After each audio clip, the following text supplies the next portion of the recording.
Hello, everybody. Welcome to the Without Context podcast, episode 16. I am once again joined by Decavolty and AnxietyLasagna.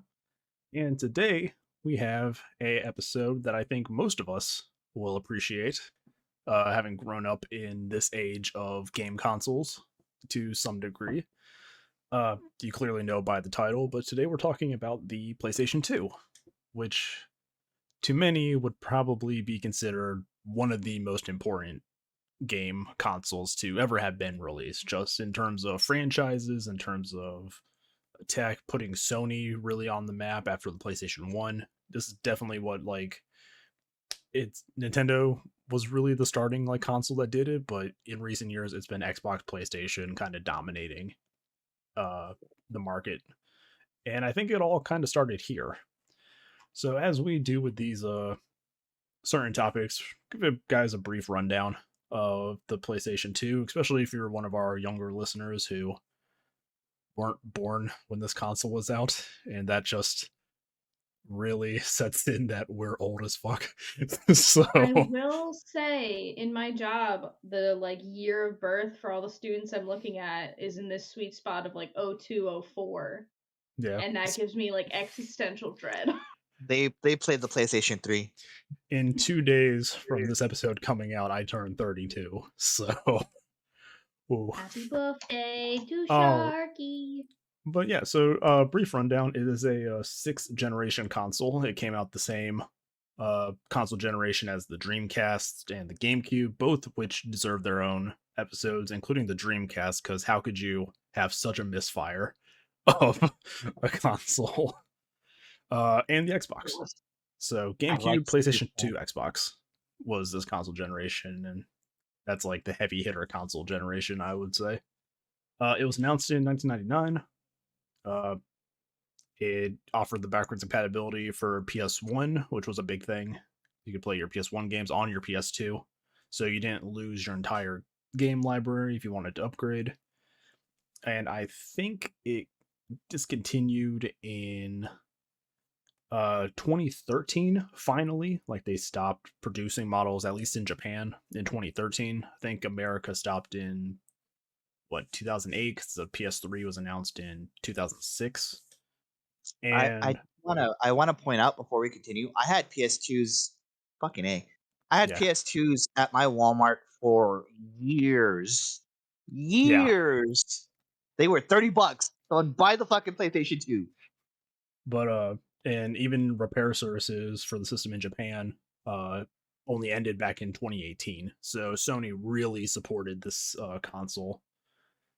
Um without There is a lot of history behind it in terms of the actual like development, but we don't really look into the development of it. We just kind of give you guys a brief rundown of everything. So this was Sony's second attempt at a console after the PlayStation 1, and it definitely was an improvement over it. So what we're going to talk about today though is some of our favorite games.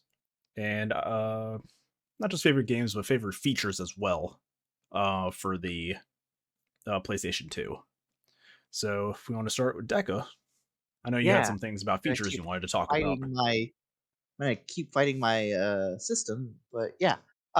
So one of my favorite things about the PlayStation 2 that blew my mind, even though I had it previously on the other system that I loved dearly, the Dreamcast, um, is I liked the internet connectivity and I liked that it was that it was free. And for example, if you wanted to play like EverQuest, I'm showing my age here on your PlayStation 2, you would still incur like the subscription fee or whatever, but that's on the side of EverQuest. It's not on Sony's side. It's just as long as you have an internet connection, you are good. You didn't have to pay an additional fee, which is something that is unfortunately gone by the wayside. Um, However, one of the other remarkable things about the PlayStation 2 is that um, so many of the series that we all know and love on our PlayStation 3, PlayStation 4, PlayStation 5, on your Xboxes, on your on the Wii, on the Wii U, on the Switch, so on and so forth. They all kind of started here. I have a few that I was going to go over. I'll let I'll let Haley talk about Kingdom Hearts, but I wanted to mention Kingdom Hearts was a series that started on the PS2. Devil May Cry, God of War, SSX. I think SSX stayed primarily on the PS2.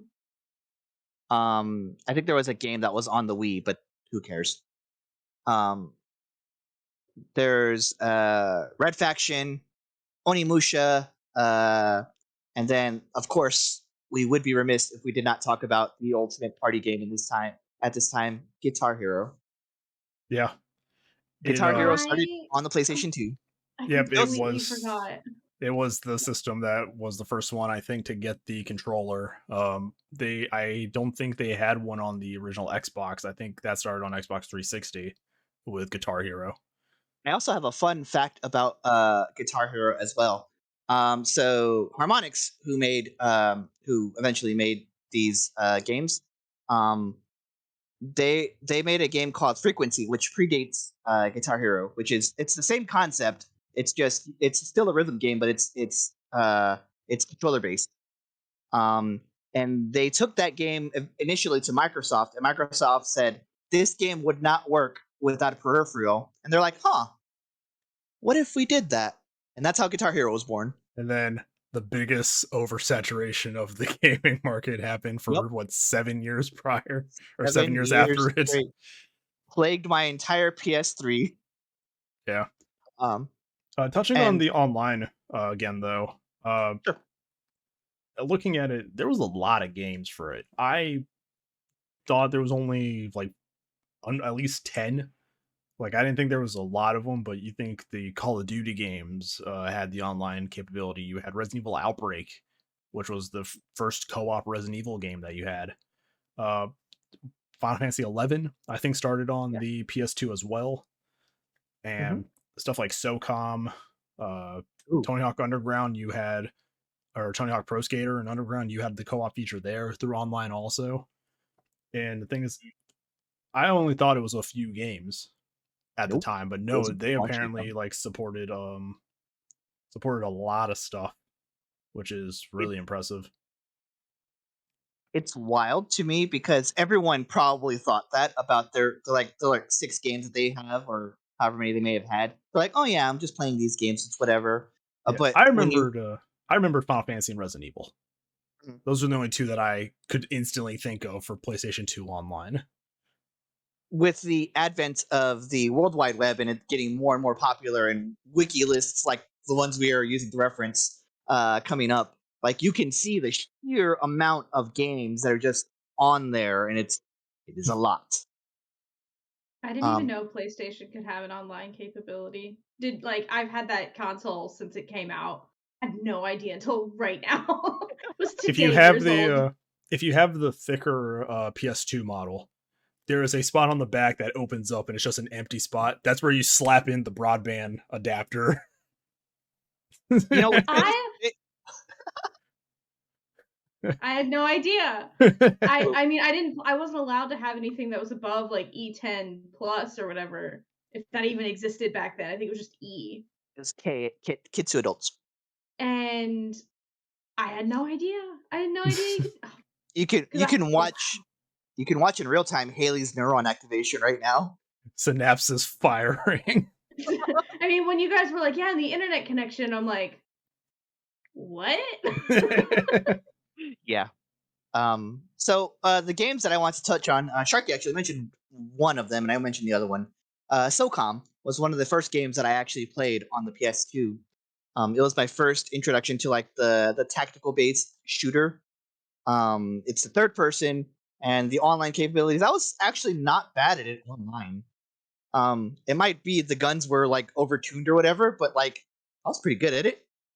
Shoot before you get shot. But I just have fond memories of that being like one of the first games that I played. I was like, oh, this is online. I can start firing at other people around the world. Fun. But the other game that I really liked was Onimusha. Yeah. It is a hack and slash based in a feudal era Japan. And you are slashing at demons and killing and fighting demons for reasons. It's basically it's basically Resident Evil with samurai swords. Yeah. Yeah. So I actually so there's like a mid there's like the Resident Evil to Devil May Cry pipeline. yeah. There's Resident Evil where it's like survival horror, gritty, you run around with like your one piece and you're fighting whatever. There is Devil May Cry on the other end, which is like just over the top, flashy theatrics. I believe that Onimusha was like in the middle between these two extremes, where it's like Yeah. it's fast paced and it's good action, and the mechanics are easy to understand, but it's not like over the top like Devil May Cry is, and it's not like it doesn't like punch you in the gut every 5 seconds like Resident Evil does. And that's why it was one of my favorites for the PlayStation 2. Okay. Yep. Any more or just those? I think I had those for the most part. I mean, everyone played Final Fantasy, right? Like, Final Fantasy. Okay, almost everyone. Haley, I'm sorry. I know If you it just wasn't limited rated us. E, I probably it wasn't. Yeah, Yeah, that's fine. It yeah, was it's fine. It wasn't. It's not your fault, is what I'm trying to say. It's just the way you were brought up, and that's fine. It's my mom's fault. Your major Catholic household. Thank you, It- Mom. It was only 10, 11, and 12, I think, were the PS2 generation, right? 13 didn't come out until PS3. 13 was PS3. Yeah. 10 was also PS2. Yeah, 10 too. That's right. I remember people in college showing me Final Fantasy 10. Oh, I've been calling it Final Fantasy X my whole life. 10 and 10-2. Mhm. And I was thoroughly like, this just shows like where I was at with video games. I was thoroughly scandalized that it showed those two people like making out as part of the game. And I'm like, Just what? And now I watch my fiance play Doom. So Have a There's chainsaw and a devil's mouth. there's the pipeline. there's the the pipeline. pipeline. The Final Fantasy 10 to Doom Eternal pipeline. It only took 20 years. It only took. Sorry, keep going. Yeah, I actually thought the most remarkable thing about the PlayStation 2 is, even though I don't like some of them, and we might get into them later on, I'm not going to be like argumentative. I might speak my opinion on it later. But like the games that we all know and love just happen to come out with the PlayStation 2, and it either speaks to how uncreative gaming companies are nowadays, or maybe it's just a good nostalgia itch. And it could be both, to be honest. I think it's the reliance on nostalgia to sell your Yeah. game now, because they're For like, sure.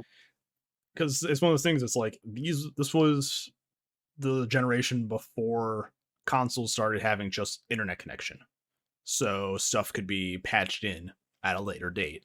This was the last generation where people had to actually make a game stand out on its own with gameplay, story. It had to work, they had to be bold and have ideas with it. And you see with the PS3 and forward, it's just online game, DLC, patches, microtransactions. Just, you want to play Call of Duty online? Here, we're just going to keep doing stuff to make Call of Duty Online more interesting for you. So it's just like, this was a console of a lot of single player experiences, which we've kind of lost, the plot of in recent years. Mm-hmm. I also have a fun fact about the PlayStation systems. Sorry. I have played Final Fantasy VII on every console except for the PS5 that I've only just recently come into, like, acquired. Just I was, and I still am, kind of a major simp for that game. It isn't. It hasn't aged super well, but it definitely scratches that nostalgia itch, like we've been talking about. So I am that sucker that keeps buying that game over and over and over again. And I might buy remake when I get my next check. We'll see. It's interesting that you point out that a lot of the games on PS2 were single player, because I feel like that was probably the most formative gaming console for me. Like, I feel like I was too young to really understand and grasp an N64, and definitely with like NES and SNES. But PS2 is when I really got into video games, and they were all like single player or like party games. So it's interesting because now I'm like allergic to multiplayer games. That's fair. that is a symptom of a different issue that we kind of touched on in the last episode. I Yeah. feel like in that. But anything else to add, Deca? Or I think I touched on everything I wanted to. Yeah, good games. I think the only other game that I thought was remarkable was not that I thought was remarkable, but that I really liked was like Metal Gear Solid 2. But yeah, you can also play it on the PC. I'm going to touch on that one because that was my first experience with the PS2. But I want to get to Haley because she threatened us before this episode about the game that she wanted to talk about, so Yeah, we go couldn't for it. talk about it. So I'm gonna make you guys wait for that one because I've been I feel obligated to bring up Kingdom Hearts. So I was introduced to Kingdom Hearts by a dear friend in middle school, and like I played at her house, and then she got it for me for my birthday along with the strategy guide, which was life changing. That I was like, games have strategy guides now. That's like I was playing like a grown up enough game that it had a strategy guide that I didn't have to like subscribe to Nintendo Power to get. And that was when I started getting in trouble for playing too many video games. Like my mom would yell at me, being like, "You need to get off that game." In between like Kingdom Hearts 1 and Kingdom Hearts 2, which I feel like after they made the like quality of life, like UI changes and improvements in Kingdom Hearts 2, it makes Kingdom Hearts 1 really unplayable on the PS2. And then with with Kingdom Hearts 2, they made that unplayable at times with like the stupid escort missions. And I was like, I could have lived without these things where you have to like keep morale up and escort Minnie Mouse across a 30-foot room. Um, so it had its ups and downs. Introduced me to Final Fantasy characters and that like general like JRPG like shoes that are too big, lots and lots of zippers and buckles that don't really have any sort of functionality sort of look. But yeah, Kingdom Hearts. Haven't played 3. To play that whole series, I think you had to have like a gajillion different consoles to play it all. So Yeah, I played 1 and 2. yeah, Deca. So that used to be the case, but now they have the whole shebang bang I that was you can buy. about to mention It's that on they were like, Epic Games okay, Store, yeah. they're like, okay, just release all of it. Just release So all of it onto apparently- a s- They're apparently coming to the Switch at some point as well. So Mhm. I will either be playing them on PC through Epic Games Store or the Switch. Haven't decided which I feel comfier on, a couch or a computer chair. I So mean, so you mentioned you can go you ahead. mentioned the how a game becomes super unplayable compared to its sequel. I was like that with the Witcher games because The Yes. Witcher 1 is unplayable compared to It's- The Witcher 2 and 3. There is a term for games like that are made by like Eastern European like game developers in that style, and it's Slav jank. And I understand what you mean. I have tried to play Witcher 2. It is an unplayable game. But then you get to Witcher 3, which is like it's open world, it's an action RPG, it's third person, which I think the first two are first person. And I'm like, it's like top down. I think top down. Witcher 1 is isometric. So it's just like, okay, we did it right this time. To be fair, there weren't a lot of like the only open world games were like platformers back in the PS2 era. So like, oh yeah, there was a ton of platformers. It's hard to knock them, but at the same time, I cannot play your product anymore. Please get good. And I want to touch on like that's kind of how important Kingdom Hearts was to gaming. Sora got into Smash Brothers. Yeah, he's not even a Nintendo like. He's a straight PlayStation 2 creation, and they were like Smash Bros. The small domino Kingdom Hearts gets released on the PlayStation 2 to big domino soars on Smash.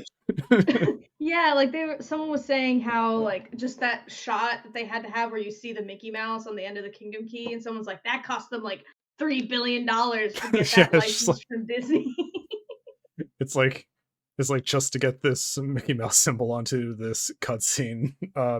Disney now is like a third of Nintendo or I'm just something. surprised they didn't go with just. I mean, I understand why they went with like the classic Kingdom Key, but they could have also gone with a different Keyblade and then gotten rid of that issue. But I feel like anyone who, whether you play Kingdom Hearts or not, and you're in the gaming sphere, like the Kingdom Key, you get it. Yeah. You've seen that symbol before. But like if you saw like the Ultima Weapon or like my favorite Keyblade, Oblivion, you'd be like, what the hell is that thing? But I think actually there's like different costumes for Sora. So like oh they yeah, in the second use game they different keyblades. introduce drive forms, which Mhm. I loved the drive forms because back in the day they were like, here's a magic system, Haley, and I went, that's stupid. I'm not using that other than to cure myself and to up my defense because like offensive magic to this day don't get it outside of D&D. And you had 3 different drive forms at least. Maybe there was 4. I think there was 4 because you would get like my favorite form, which was Valor, which you turned all red, which is my favorite color, so it was my favorite form. And you got to dual wield Keyblades and just wreck shit for as long as you had the drive bar. And then there was the Wisdom form, which gave you like extra magic, so like boring. Then there was a yellow one that I think gave you like upped defense.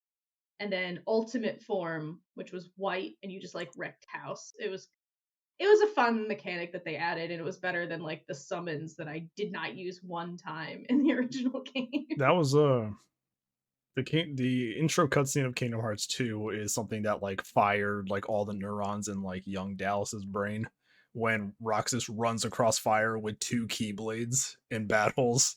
Axel, I was like, what, probably 13, 14 at the time, and I was like, this is cool as shit. Like The sheer number. So I was deep in Kingdom Hearts lore. So like there was like a cutscene you would unlock by like meeting X number of stipulations within the game that teased the fight, spoilers, between Roxas and Riku. And we spent like, you knew one of them was Riku, but in the original cut of it, you didn't know who was the other person in the black robes. And like me and my friends at school would like conspiracy theory being like, who's the other person under the robe? And it was Roxas. And then it was like, it started getting too crazy when it was like, I understood like Heartless, yeah. Then they're like, here's this thing called Nobodies, which is just your name with an X in it. And I'm like, all right, okay. You still have me.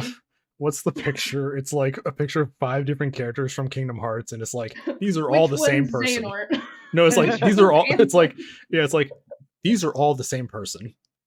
It's like there is a fantastic video from Polygon by Love of My Life, Brian David Gilbert, where he tries to map out the plot of Kingdom Hearts, and he says a phrase that has never left me, which was like, oh, and if you're like trying to enact your evil scheme, what do you do next? You Nord a boy. Like, because Xehanort keeps like Nording people and turning them into Xehanort, and it's so stupid. You saying Nord a boy reminded me of the Persidi video. Aqua got Norded. That's got Norded. It's just it's difficult to explain the Kingdom Hearts storyline because they didn't try to explain it until like the 3rd game. I haven't played it yet, so tell me. We're not spoiling it. It's just well, it's like you go like, through all these games, and then it's like you go through all these games, and then like on the newer releases, there's like the version where you play as like Aqua, and it's like you didn't show up until like the 7th game. Why are you important to the plot? Here? Like, what are you doing here? It's like me trying to piece. It's like me trying to piece my D&D campaign together. Like, one of my buddies, like super into Kingdom Hearts, and he was telling me, he's like, yeah, it really wraps up the like Destiny Islands trio, the like Sea Salt Ice Cream trio. I'm like, why are there so many trios? There's too many trios. I was like, I know Sora, I know Riku, I know Kairi. And I also loved in that game, which I promise I'll shut up about Kingdom Hearts after this. There'd be like really serious moments in that game, and then it would pan out, and there'd be like Mickey Mouse, Oh? like, or like the fact that you're like having this discussion about like the fate of the world, and then fucking Goofy is there. Yeah, it's like it's a tonal whiplash because it's like we have to stop this guy from stealing people's hearts, and it's like destroying these worlds, and just like Goofy and Donald are next to you. So You it's hear, just the like wet slap of Donald's feet. it's just like a tonal whiplash for whatever they were trying to do with that game. It truly was astonishing how that came together. Like, I don't know if this is true or not, but like there's someone was saying that it's because like two people were in an elevator Yes. and they're like, we really want to have like Disney but also Final Fantasy characters. And then Kingdom Hearts, this like bastard like hell beast, becomes one of the most influential games of the early 2000s. Once again, here we small domino are. to big domino. No, I think that is Someone's like late the for an actual elevator. Mickey Mouse fights God. Yeah, it was Or in Smash. Yeah, it was between a guy, Shinji Hashimoto, and Harunobu Sakaguchi, who was the guy from Square for a while. They were talking about Mario 64, and it moved into like making a game with that kind of movement from Mario 64. So once again, tying to the 64 episode that we did. And Tatsuya Nomura overheard the conversation and volunteered to lead the project. The two producers agreed to let him direct, and then Hashimoto and a Disney exec met in an elevator, and he pitched the idea, and they were like, "Sure." So Which it's never like, happened again in Disney history. it's just like it's the weirdest thing. It's just Game. It's a guy from. It's a guy from Square, and it's two guys from Square talking about Mario, and then some guy eavesdrops and puts himself into the conversation, and then they find a Disney executive. So I guess you can say because this idea came out of Mario 64, he deserves to be in Smash. So that's the most roundabout way to get into Smash. Just and here my boy Waluigi is continually disrespected, and Sora gets to be a freaking Smash. But I digress. Oh, I actually wanted to say something about Kingdom Hearts real quick. Okay, real quick. One of the remarkable things about Kingdom Hearts that I like, because I do not like the series as a whole, but it's a lot to take in. But they do have non-binary icon Hikaru Utada doing the music, so they do. We love that for them. And Simple and Clean still hits. It does. It does. Especially when you get the like end of the game, like orchestral arrangement of that. I sat on the floor of our like game room, which had like our desktop and my game consoles, and just sobbed. It was the first time I ever cried about a video game. My mom came in, she's like, "You're crying over a video game?" Like, yeah, I beat it. Like, I never art. beat a game like that before. Art. It's art. Art. But yeah, it's like the story of Kingdom Hearts can be described as impenetrable nonsense from an outsider looking in. I don't want to have to play 7 games to understand a story. Especially when it's just like, because I remember parts of that, it was like they were building up one of the like Organization 13 to be like the next big bad guy, and then that plot went nowhere. So it's like it was what 10 years for 3 to come out, so it's like and they dropped important game lore in a free mobile phone game app game. Like, you had to have played Kingdom Hearts like chi-squared statistical models or whatever it was, which is for any academics in the audience will laugh at that joke. But yeah, you had to play Kingdom Hearts Key or Kai or whatever it was to get important lore that you needed to play Kingdom Hearts 3. And I was like, okay, and I like how this game, and I'll just be confused, and that's okay. I like how the story is so impenetrable to jump into that this, when you start up Kingdom Hearts 3, they give you a movie to watch called The Story So Far. Oh, hell yeah. Yep. It's like, it's either Kingdom Hearts 3 or it's one of the collections that have everything on it, but they slapped on a movie just called The Story So Far that runs through the plot elements you need. I think it was the whole bundle, because I do know that they converted like the DS game to like a cinematic. Yeah, so is that a Kingdom Hearts 2 like 2.2 remix or something. Like, Here's my favorite Kingdom Hearts title game. oh, Kingdom drop it. Hearts 356 over 2 days, 0.8 the final remix. Yeah, The one that's actually the cinematic. it's It's not even a game anymore. It's just a cinematic. it's so stupid. Like the naming scheme got so dumb. And my final comment that I will drop without context. I think the boldest thing that Kingdom Hearts ever did was try and put live action Pirates of the Caribbean into that video game, and then we got that monstrosity as a result. Because that game was rated E10, and Pirates of the Caribbean was rated PG-13.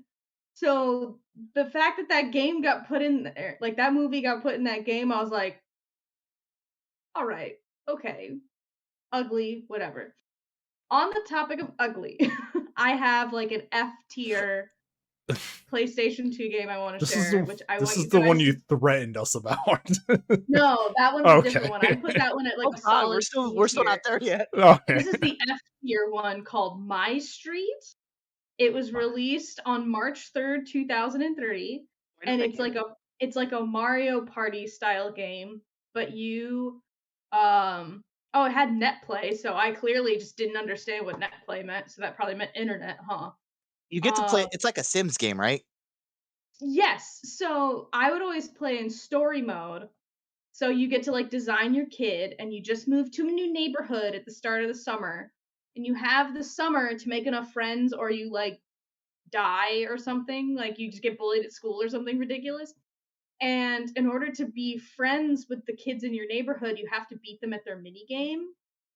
And there was a girl who was like obsessed with marbles, so you had to play marbles. There was like this chemist, so you'd have to basically play Tetris, but it was like with chemical blobs. There was chicken herding to get with the country girl. And then if you wanted to be friends with the redneck guy, you'd have to race lawnmowers in his backyard.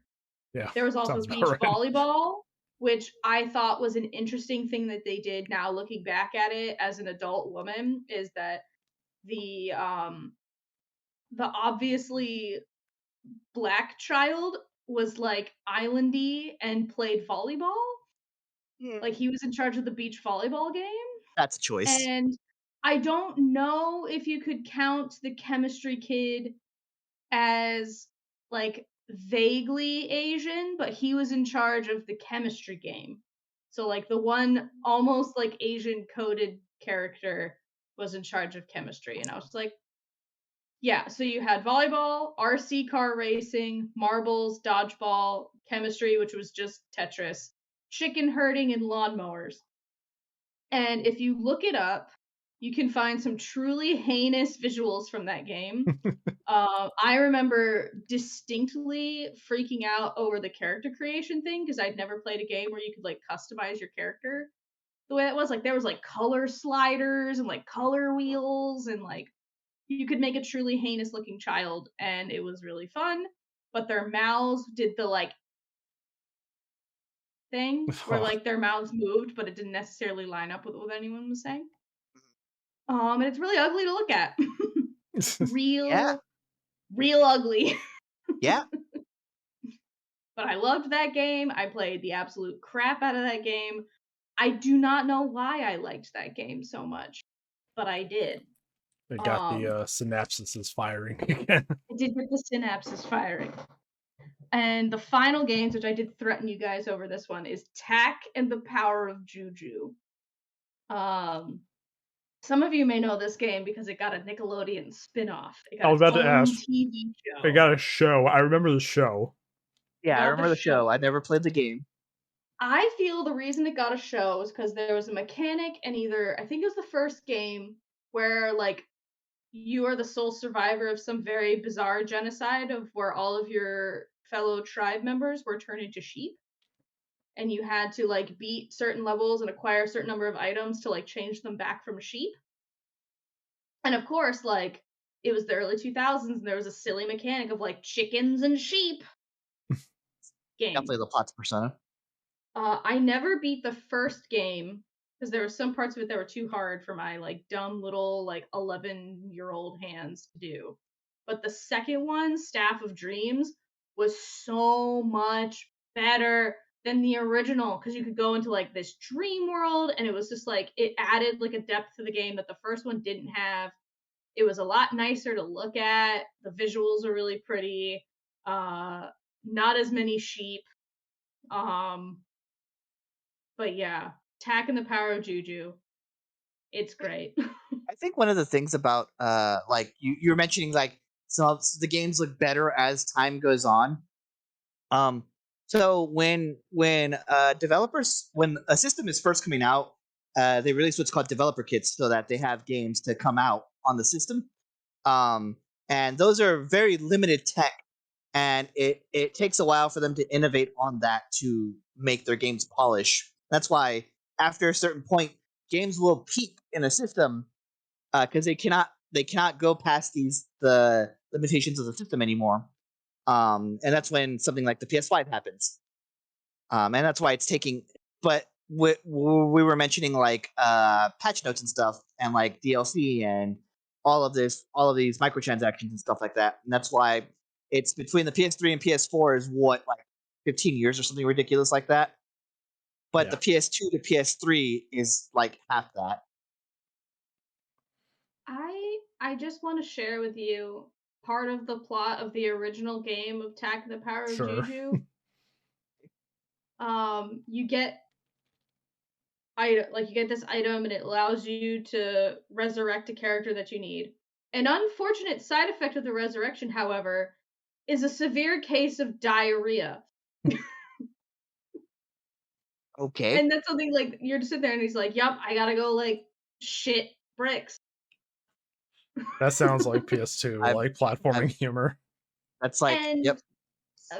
the person who voiced Tack was Jason Marsden, which I think most people. I think that's his name, right? Am I getting that wrong?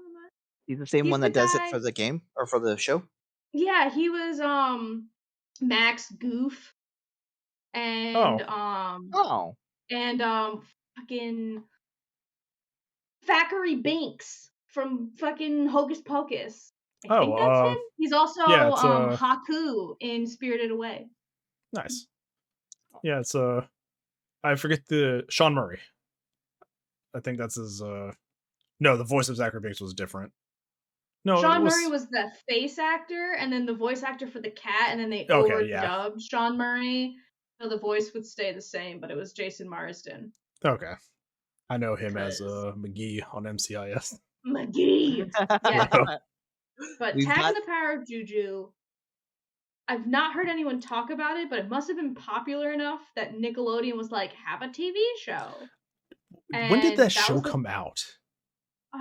give me a hot second. I have the Because wiki up. I think it was sometime like long after this game. it had to have been. Because this game came out in 03. The TV show was 4 years later in 07. Like it's Yeah, just Tack and the Guardians of Gross, which tells you everything you need to know about Tack and the Power of Juju. yeah, it's just like I don't understand like what 4 years later was like. Let's take this game that reviewed average and make a show out of it. Yeah, it literally got like Game Informer gave it like a 6.75, Metacritic gave it a 68, Yeah. IGN a It's like decidedly 7.9. average. Yeah, Oh. it's an average game. It says it has one of the game's developers said that the gameplay was based on Sly Cooper, level design on Jack and Daxter, and the humor on Ratchet and Clank. Oh, Right by the book. it was produced by Nickelodeon. That's why it got a show. It was actually this is actually a Nickelodeon like driven project. Yeah, because THQ went bankrupt. Yeah, because it was a THQ. Oh yeah, THQ bought got bought out by, or By their properties Nordic. got bought out by different. Well, they got bought out The by Nordic. original Yeah. Tack and the Power of Juju wasn't a Nickelodeon thing. Nickelodeon Right. got in on the sequel. Yeah. So they could throw more money at gameplay mechanics, like you said, and it looks much better. One is so much nicer and like Mhm. it's more well developed and like it's a more compelling story and everything. Yeah, produced by Nickelodeon and the producer of this original. Oh, Nickelodeon was in it the whole time. Okay, just kidding. Okay, so then yeah, it's probably just a matter of like, it is something they really wanted to put over as like the next big kid thing, and it probably decidedly average thing. I think maybe they probably had the series because you have to do series so far in advance. They probably had the series like cooking, and then they were like, well, let's make a game out of the series that hasn't come out yet. Yeah. Yeah, the first game came out October 15th, 2003, and the sequel came out almost exactly a year later. So like they had to have been working on that sequel before they even released the first one, because it does, like, I would imagine it takes longer than less than 1 calendar year to create a game like that. Yeah, I mean, you have most of the assets built for the Yeah, same console, so I think it was just level design and story at that point. and So also polish on the polish, models. yeah. I mean, if you have all the assets built, it's just kind of like drag and drop at that point. Yeah, those are my games. Also, would be remiss say the reason I had friends in high school, I feel, is because I had Guitar Hero and Dance Dance Revolution. Ah, Dance DDR. DDR is huge on the PS2. I think because I don't think they had it on PS1 at all. I think that dance pad controller was first on PS2. It's another one of those like, this will not sell because there's no product, there's no peripheral. Huh. Funny You that. severely underestimate the goth population of high school in the 2000s. Oh no, I was part of that thing. I would walk a mile from my house to the movie theater to play DDR all afternoon and then walk home. Like, that's when we had the energy to do that. I got in trouble for breaking things by doing the jump stuff, and stuff would fall off things. My mom would be like, "Stop playing that damn game!" But she liked me playing DDR more than the other games because at least I was exercising. Yeah, my calves were like the most muscular they have ever been in my life during that like 3 years of playing DDR. Are you one of those people that would like lean back on that bar and just depending on the song, but I was more just up and flowing with it. I was getting to the point I was trying to do the 2 dance pad 1 player mode. Oh jeez. I could do some songs on, but they started taking out all the arcades and everything, and then you would go to one and like the dance pad would be broken. So I just haven't played it in years. But God, I love DDR so much. If you want DDR again, just go to your local anime con because they probably have a machine. Wherever there will be anime fans, there will be a DDR machine for sure. So either that or a Beatmania or whatever the other one is, the pump it up, the diagonal button ones. You still have your pad and stuff, Haley? Yeah, it's all I have all my Guitar Hero guitars. Like we had a wireless one and a corded one. This gaming house is going to be sweet. Soft dance pad. We're all at my mom's house for my sister's kids to try and figure out. So hopefully they will be returned. 2 pads or just the one? 2. We had 2 because me and my sister would play. It was the one game. Gaming house she is would going to be lit. She would play Guitar Hero and DDR with me and kick my ass in certain games in my street. But she was like an ATV Off-Road Fury kid. She was really good at racing games, and I was really good at platformers and like RPGs and stuff. So thinking versus Unga Bunga. She did dance and gymnastics pretty dedicatedly. So like DDR was up her alley where she could like keep rhythm and like move really fast. Now it's just like hee hee haha light mode. Yeah. Anything else to add? My first game for the PS2 was Spongebob Revenge of the Flying Dutchman, and that game is ugly. And then they made Battle for Bikini Bottom, and somehow it got uglier. And recently they remastered Battle for Bikini Bottom, I think. I saw that. I think Super Mega played a few episodes of it, and I was just like, buddy, why? That game was so bad. Crossovers nobody asked for. So, as somebody who got stuck into buying a PS2 because I didn't want to be that guy at closing. I don't know if I've told the story on the podcast, but I think you did on the N64 week, yeah. Just if I haven't, showed up at my local like retro store. It was after closing. I asked for a PlayStation because they never had one. They had one. I got stuck into buying a PS2. So I didn't want to be that guy. I worked in retail, so I didn't want to keep them late for nothing. Now you But, fucked up. Now you fucked I up. fucked up. So I have a list of games that I've been looking to pick up for that stuff that I used to love playing when I had my original PS2 back in the day. I think this goes back to also our Halloween episode where the PS2 was what gave us Silent Hill 2 as a game. And that was like, this isn't just a game. This is like art. This is like, I'm playing through a really well-written movie. And in that same vein, Metal Gear Solid 2. Because I had the N64 and the PS2 for the longest time. And I had a friend who lived in my neighborhood, and I would go to her house, and we would play PS2 and GameCube when those were out. And she had Metal Gear Solid 2, but she never played it because she only got it for the demo disc that came in it for Zone of the Enders, which was another a weird flex. A weird flex. Like she wanted to play the Zone of the Enders demo, but she was never interested in Metal Gear Solid 2. So I was like, hey, I used to just hang out there all the time. So I was like, I want to try playing Metal Gear Solid 2. And I was like, this game is cool because I liked Metal Gear Solid 1 on the PlayStation. And I remember the whole unplug controller into second control port to beat the boss. And I was like, what kind of weird shit is this game going to do? Well, hold on. We got to explain that. Okay. So also, it's kind of remissed. We didn't do a PS1 episode first. Well, it's Haley month, and I'm picking all the topics, and I never had a PS1, so it's fully my fault. We'll get to a PS1 eventually. But just going back to it, on the PlayStation 1, Metal Gear Solid 1 had a boss called Psycho Mantis, and he was a psychic. I heard the name. So the first thing he did was read your memory card to see if you had any other Konami games on it.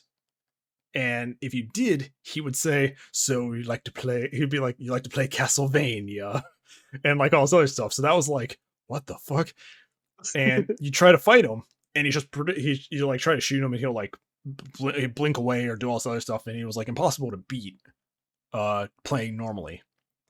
I think it was on the, was it on the back of the box or in the instruction manual? Tag me in, Chief. Yeah, tag you.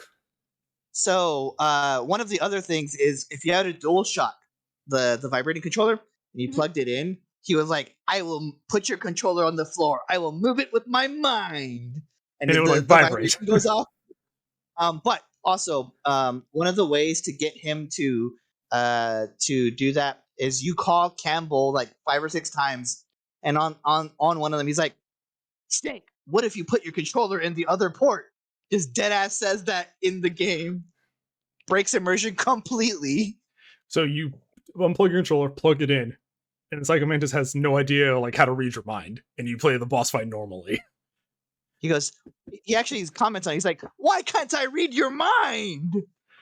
So Doki Doki Literature Club is derivative of Metal Gear Solid? Yes. Games like that, Doki Doki Literature Club is derivative of Kojima.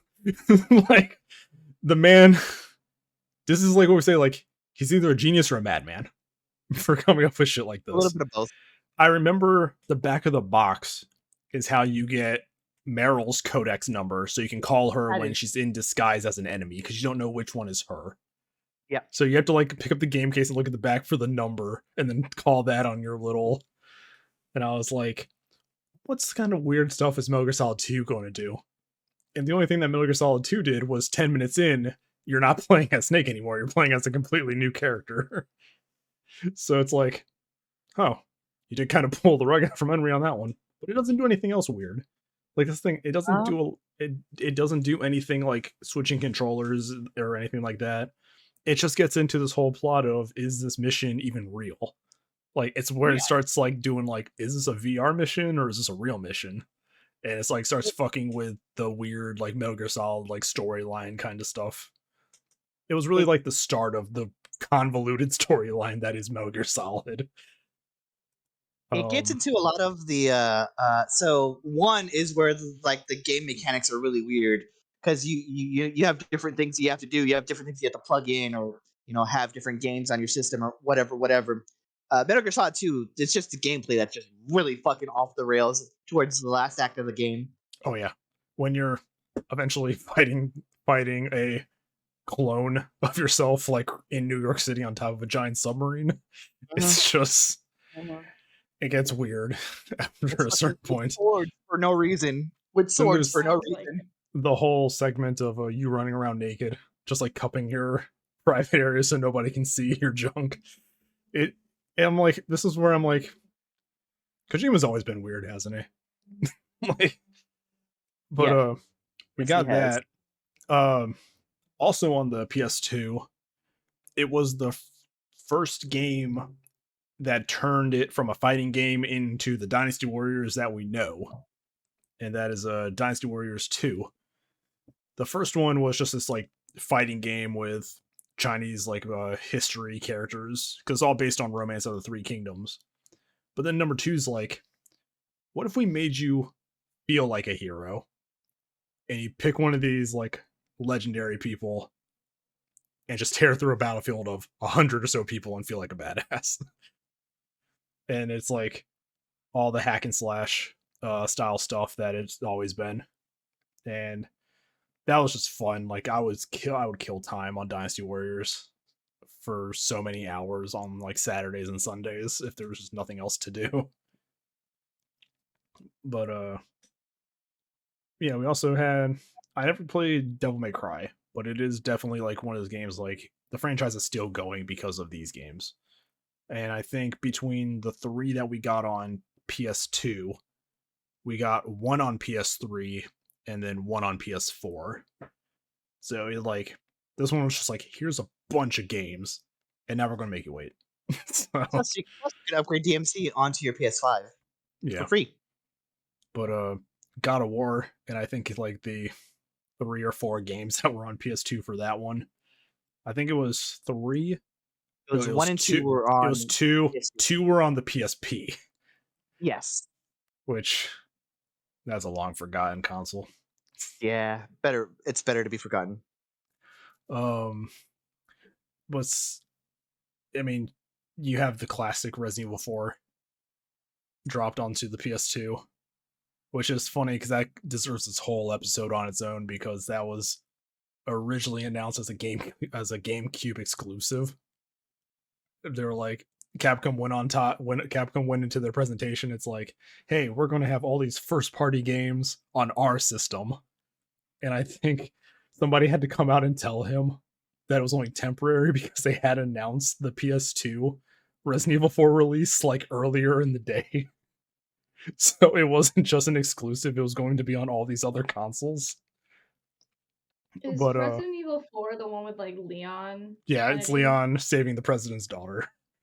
Which is like my date with the president's daughter. It's like a complete like right turn from the rest of the series, where it gets out of all the zombie. Too. What's up? It gets really creepy at the end too.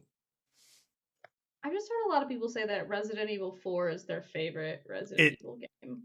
It revitalized the series, but it also didn't go too over the top like the other ones did.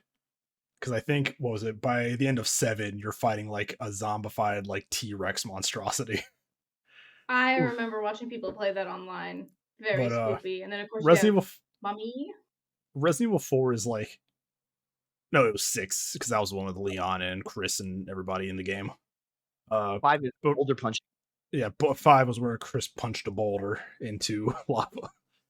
Chris fuck boulders Redfield. Okay. But Resident Evil 4 was like the perfect, it was like a campy like horror movie. Mm-hmm. It was very like, it didn't take itself too seriously while also being serious when it needed to be. But like Leon had like snark to him, and the plot was ridiculous, and it wasn't zombies, it was like other stuff, but everybody was like over the top bad guys, and it was just fun. But the game that really did it, really stuck around with me on PS2 was the .hack series. There was a total of 7 games released in 2 different stories. There was the first 4 and then the second 3 game, the second trilogy, which is 3 other games. But as somebody who's never played the .hack games, what's a .hack? So .hack is way more complicated than I can explain it, but I'm going to try. Okay. It is basically a story of something very similar. This was the proto Sword Art Online, where people get trapped in a video game, but it's not without all the Mary Sue-ness and weird, like, the weird plots. It's actually just people trying to figure out, like, what's going on, kind of thing. But about Sword Art Online. But they decided to they decided to just be like, we're gonna make this an anime, but the games are also going to continue the story, like, as canon. So it's like you have to watch the anime and then play the games, and then read the mangas, and then play the next set of games, and then watch, like, the next anime, and that's the full story. It's like Kingdom Hearts, but multimedia. It's a multimedia project. But the games were the first time where I've ever seen this happen, where when you finish the first game and start up the second game, all of your data from the first game imports. So you don't have to start back from the beginning. You come in as whatever level you're in, because it's an RPG. So you come in as whatever level you're in. The story picks up where it left off. You have all of your party members that you've recruited. You have all your gear. And then when you beat 2, you do the same for 3, and then you do the same for 4. So I thought that was really cool. And I've been trying to recreate my collection of it, but I don't know what it is. I don't know what it is about the last games of role-playing series on the PS2, but they're so hard to find. Put like this, I have the first 3 .hacks, and I think in total it cost me like $200 because they're just harder to find.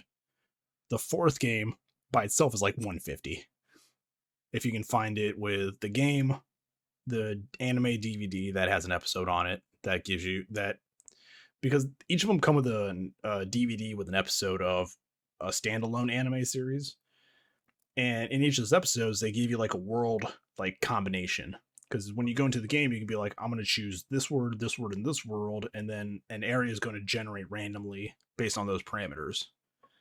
So it's like, this DVD will give you this world where you can get better gear. So you want to watch the anime first. But it also, like, kind of carried on the game story on, like, a side, like, plot. So it's like that. And it's like, I'm trying to find the game, the DVD with the box, and the manual. Because I just want to have the complete version of it. But it's just like, no. I think we underproduced that, so this one's going to be more expensive and harder to find. And it's not just that game. I think that's just RPGs in general on the PS2, because I went into my local store recently, and they have a game series on PlayStation called Xenosaga. Yes. And it's like, the first game's like $40. Second game's like $50. Third game is $240. Just for $240 for a single PS2 game, because they're so hard to find. And I'm like, you guys couldn't just produce more? You couldn't have just produced like the equal amount of the last games of each of these? But it's definitely one of those games that's like, I never finished the first game. I watched my friend play through the other ones.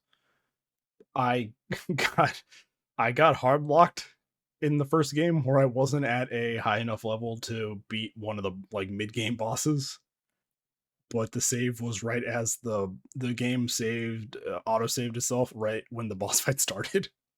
Oh no! So I kept dropping in, dying, and I couldn't get out to I couldn't get out to like level up or anything. So I was just like, shit. I've already put like 20, 30 hours into this. I'm not going to restart this game. But that was the one that I really liked. And in recent years, as I'm putting this game list together and picking up stuff, I'm playing stuff I didn't play when I was originally playing, and that's like The Thing, based on the movie The Thing, That where was it's actually like a pretty good adaptation from what I remember. it was a sequel. It picked you're like your military guy dropped in to pick up McCready, the survivor at the end of the movie. Oh. But the game had a plot that was The Thing was still running around, and if you were separate from your partners for so long, because it's a survival horror game, that there was a built-in like paranoia thing where it's like, hey, if you run into one of your NPC guys, it'll be like, hey, I'm going to blood test you before I take you with me. But if you do that, then their trust in you drops. So then there's like they're more prone to be aggressive towards you. A firefight happens, and like try to shoot you or something if you do something wrong. I do not recognize the bodies in the lake. So it's like playing through all these other games and just seeing like the PS2 had a lot of stuff that they experimented with, and a lot of stuff that worked and a lot of stuff that didn't work. But I mean, this console gave us a lot of stuff we still have, for better or worse. So there's a developer on the PlayStation 2 that started way back in like that established itself way back in the 80s, but didn't make a game until like 94 or something. But they had a solid line of PS2 games. And I want you, Sharky, see if you know this developer just by the games. It's the Armored Core series. Yeah, From Software. From Software. I put it together today that they did because they're working today on like they have Sekiro, they have Bloodborne, they have Elden Ring that's coming out soon. They had Dark Souls. They had Dark Souls. I know them because of Armored Core and before that Kingsfield. Yeah, so Armored Core is just Dark Souls, but mech combat. Mech. It's giant like they haven't lost their difficulty. No, they haven't. But I just wanted to pipe that in while I was like looking up games on the list. Yeah, I mean, gaming right now would be so different if the PS2 wasn't a success as it was. Like, you wouldn't have developers, you wouldn't have franchises, you wouldn't have had ideas come up. Because, I mean, fuck, we went through this whole episode without talking about, like, Shadow of the Colossus. Which is just, like, an art form of a game. It's like a one-of-a-kind style game that's just so good. Even, like, playing the remaster a few years back, it's like, this game still slaps. Like, this game hits all of those, like, good points in my brain with minimal dialogue, minimal gameplay. It's just so good. And we don't have any of that anymore. We don't. It's all boring remakes and remasters now. Remakes of those games that we loved. I was gonna be like, wait a minute, yes we oh wait, no, that was a remake. The guy who the guy who like is involved with the Resident Evil 4 remake broke his own NDA by teasing the Resident Evil 4 remake. So it's like, okay, cool. You guys are just remaking Resident Evil instead of making a new one. So personally, I'd probably prefer that, given the direction they've been going. But yeah. So, anybody have any last input here? Haley's looking. Haley's really not. Haley's ready to go to bed. Yeah, I just think that my fever reducer is wearing off because I can just feel like when your eyeballs start to feel hot. Yeah, we pulled Haley into recording this when she was on another cocktail of Advil and leaving Dayquil. You can tell when that wore off, and I'm just starting to like. You can watch the roller coaster of energy go. Because I was like looking over, and I remember I see Haley like engaged and everything, and then I like halfway through my spiel, I just see Haley just like. I'm super interested. No, I'm learning a whole lot, and it's super cool. And like, I have a lot of things I could talk about with your dot hack. You're just not feeling. I just feel like I'm dying, and like if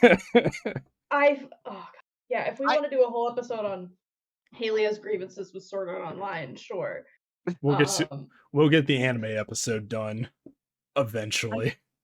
I do recognize that you are like engaging with this because like you still say stuff every now and again. It's just the I am literally battling sickness right now. I'm trying real hard.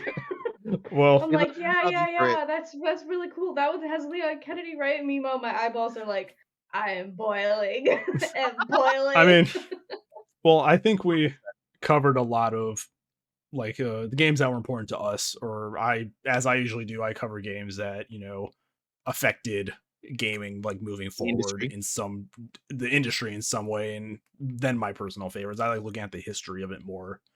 There are probably games that we missed that we're going to be flamed for. And that's Like what your job is to do in the comments.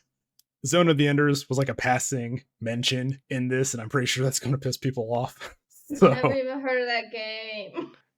and there's like a whole lot, but since Haley's dying, we're probably going to end this episode here. As If you don't always, see me next week, I died. yeah. As always, you guys can follow us on any of the links on our flow code, which will be down in the description below. We'll also have our own individual links down below, as we always do. We're going to get better at plugging this at the end of each episode. If you watch this episode, leave a like, leave a comment, subscribe, share it. Anything helps. I've noticed haven't been sharing it on our end, which is my bad. I haven't updated the Facebook page in like the last like 6 episodes, so that's on me.